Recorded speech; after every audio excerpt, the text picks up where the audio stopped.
Queen Elizabeth II, as we all know, passed away a few days ago. Did you know that she is an investor? Please click subscribe to be notified whenever a new video comes out.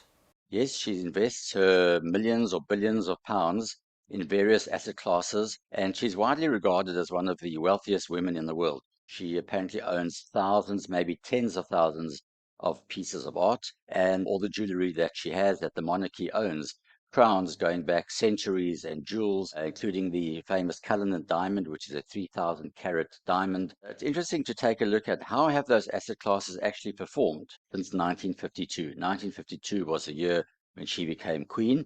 By far the best has been UK equities, then art, that has been where her investments have done the best. Property, done okay, but not nearly as well as equities.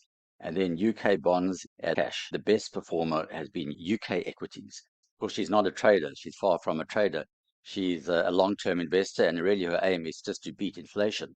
I do believe, though, if one makes a study of investments and one knows what one does, one can significantly outperform inflation.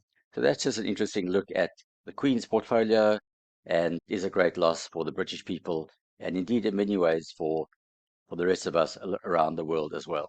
And I hope you've enjoyed this short video. Bye for now.